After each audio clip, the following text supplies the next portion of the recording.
सीरत तुम बिल्कुल भी फिक्र मत करो, ये इकलौता क्लब नहीं है शहर में, और भी क्लब्स हैं, उनसे बात कर लूंगा मैं। कहीं ना कहीं तो बात बनी जाएगी हमारी, और अगर वैसा नहीं हुआ तो कोई प्राइवेट कोच हायर कर लेंगे, लेकिन ट्रेनिंग रोकेंगे नहीं। ट्रेनिंग तो करना है। जरूरत नहीं पड़ेगी कार्तिक।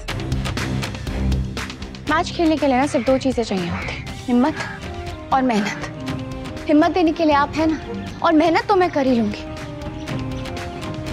इस हाथ में जब एसएससी के ग्लव्स आएंगे ना, तो ये पंच फिर से वही पंचेश्वर बन जाएगा जिससे सरपंच भी डरे। ये सोच अच्छी है सीरत, लेकिन जीतने के लिए, हमारा सपना पूरा करने के लिए ट्रेनिंग की जरूरत है, प्रॉपर ट्रेनिंग की, एक कोच की। आपको मुझ पर भरोसा नहीं है? तुम पर पूरा विश्वास है मुझे सीरत, हमारी हालात पर नहीं। तो आप मान लीजिए ना मेरी बात, और जैसे आज आपने मुझे तैयार किया मैच खेलने के लिए, वैसे मैच वाले दिन भी ना मुझे एक कड़क भाषण दे देना, मैं ही जीतूंगी, आप देखना। ऐसा बॉक्स मारूंगी ना कि बॉक्स मार के बक्से में बंद करके बक्से। Sorry sorry sorry sorry sorry. सामने वाले को मारने का मतलब लिटरली जो सामने खड़ा है उसे मारना नहीं होता, जो तुम्हारे सामने आए उसे मारो। सॉरी।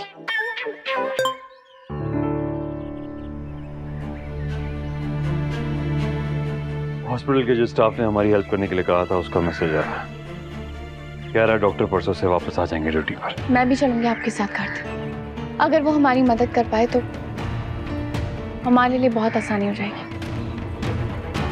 अब चलें।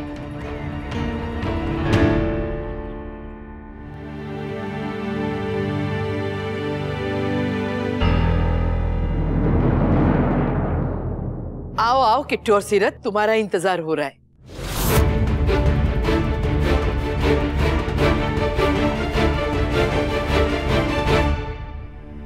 आप लोगों ने रस्म शुरू नहीं की अब तक? नहीं, गुरुजी से हमारी बात हुई तो उन्होंने कहा कि सुबह से शाम तक किसी भी समय कर सकते, तो फिर हमने सोचा कि साथ में ही करेंगे। हाँ कार्तिक, अकेले रस्म का क्या मजा, जब सब लोग एक साथ होते हैं तो मजा डबल हो जाता है। वैसे बहू बनना आसान है, लेकिन सही मायनों में बहू बन के उस रिश्ते को निभाना मुश्किल। शादी तो हो गई है, अब ये रस्म रिवाज तो निभाने पड़ेंगे ना तुम्हारी बीवी को।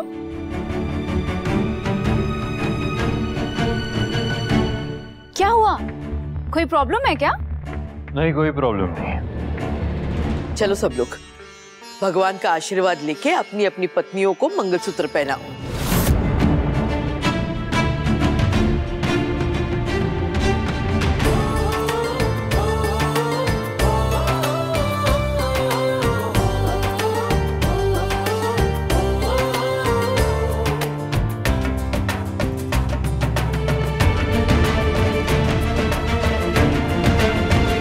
किट्टू, तुम भी पहनाओ ना। जी।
क्या देख रहे हो किट्टू, मंगलसूत्र पहनाओ सीरत को। हाँ।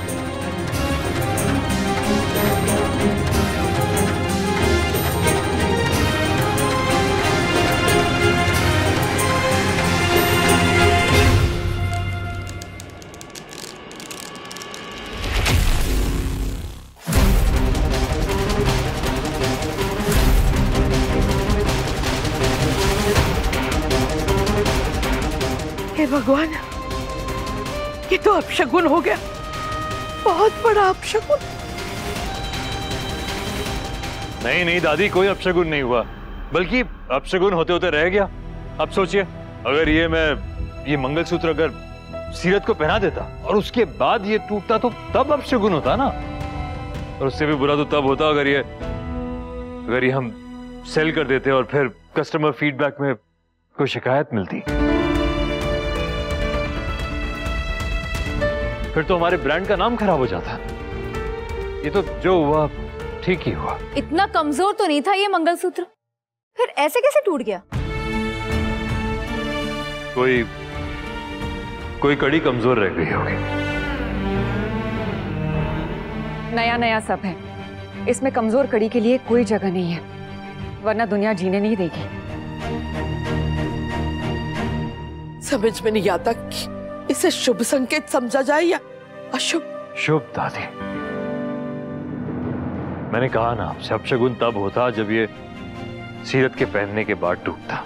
अब तो ये शुभ ही है।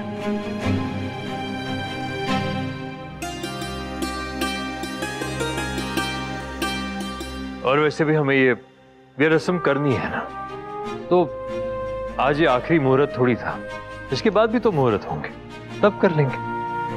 अब आप प्लीज बिल्कुल टेंशन मत लीजिए। हाँ माँ जी, बात तो सही है।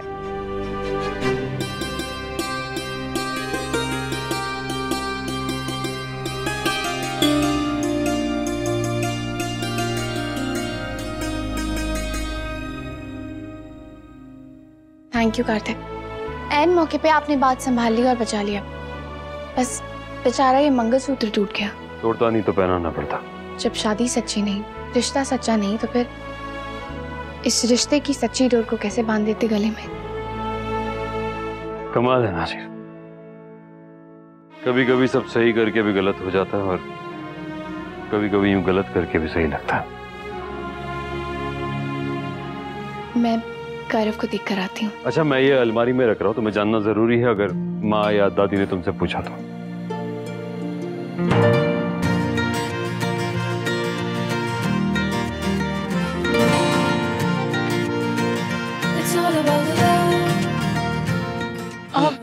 स्टैचू।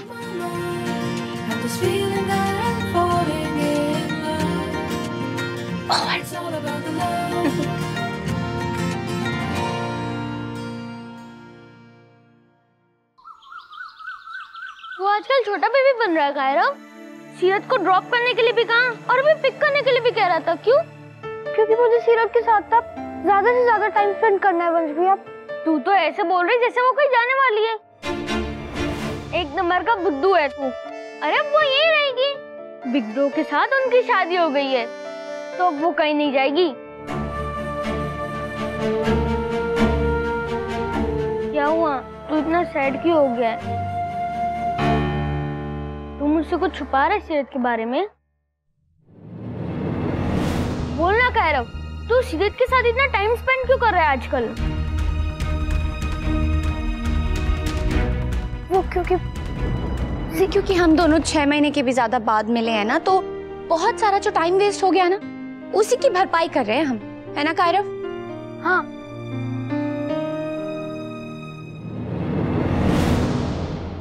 अच्छा चलो, तुम दोनों जल्दी से जाओ और यूनिफॉर्म चेंज करके आओ, मैं तुम्हारे लिए कुछ खाने का लेके आती हूँ। Okay, okay.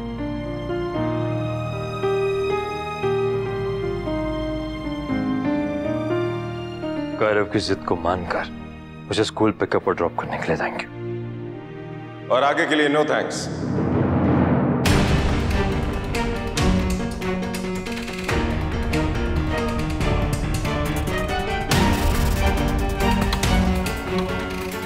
आज कर दिया सो कर दिया। आगे से वो कितनी भी जिद करे, ना उसे छोड़ने जाने की जरूरत है ना वापस लाने की। क्यों पापा, क्या हो गया? हुआ नहीं है बेटा, लेकिन हो जाएगा। स्कूल के ट्रस्टी का फोन आया था।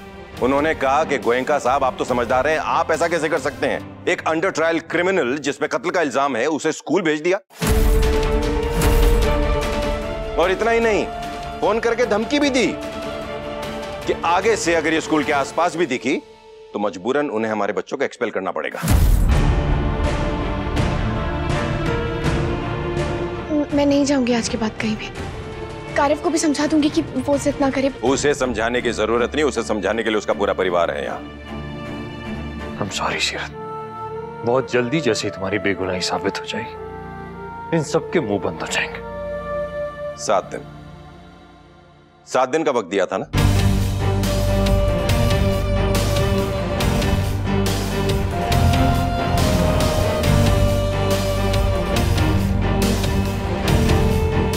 एक दिन गुजर चुका है, 6 दिन बचे हैं। जितना जल्दी हो सके और जो करना है कर लो, वरना उसके बाद मुझे जो करना है वो तो मैं करूंगा ही।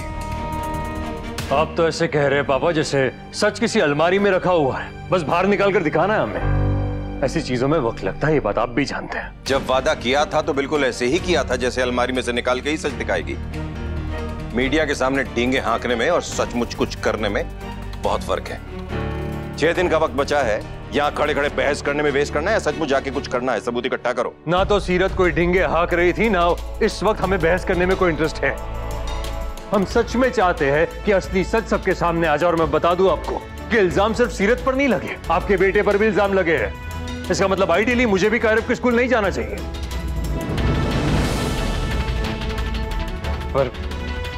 पर मुझसे ये बात नहीं कहेंगे आप, क्योंकि मैं बेटा हूं आपका, आप प्यार करते हैं मुझसे।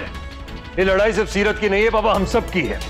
रणवीर की मौत का सहारा लेकर गोयनका फैमिली पर बेबुनियाद इल्जाम लगाए उन लोगों ने, वो इल्जाम भी मिटाने हैं हमें। मैं जानता हूं आपको चिंता है हमारी, लेकिन चिंता सिर्फ गुस्सा करके नहीं जताई जाती। हमारा साथ देकर भी आप चिंता जता सकते हैं। हमारा साथ दे देंगे तो हिम्मत दुगनी हो जाएगी हमारी। पर फिर भी अगर आपको हमारा साथ नहीं देना, हमारी हेल्प नहीं करनी या नहीं कर सकते, तो भी मैं समझ सकता हूं। आप कुछ नहीं कहेंगे ना, 6 दिन के लिए कुछ नहीं कहेंगे मेरे या सीरत के खिलाफ, तो भी हेल्प हो जाएगी हमें। मैं अपनी हमारी फैमिली की खोई हुई इज्जत वापस ले आऊंगा पापा, लेकिन प्लीज आप ऐसा कुछ मत कहिए जिससे हमारी हिम्मत टूटे। बहुत बड़ी मदद होगी हमारे लिए।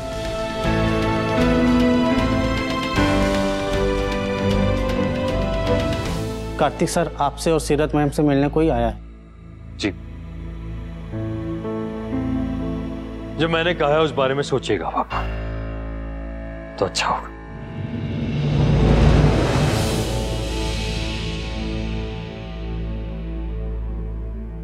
आपको अंकल जी से इस तरह बात नहीं करनी चाहिए थी। कुछ गलत नहीं कहा था उन्होंने। जो उन्होंने कहा वो सही भी नहीं है। खैर तुम इस बारे में मत सोचो। तुम प्लीज अपना सारा ध्यान सिर्फ तुम्हारे केस पर और प्रैक्टिस पर लगाओ। ये सब मैं हैंडल कर लूंगा। देखा भी आपके लाडले ने क्या कहा?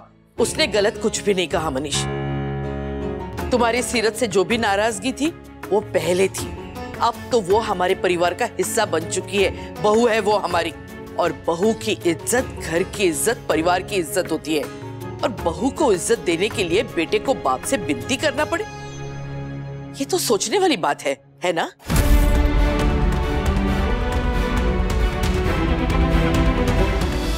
ये रिश्ता क्या कहलाता है। आपके मनोरंजन पर अब नहीं लगेगा कोई ब्रेक।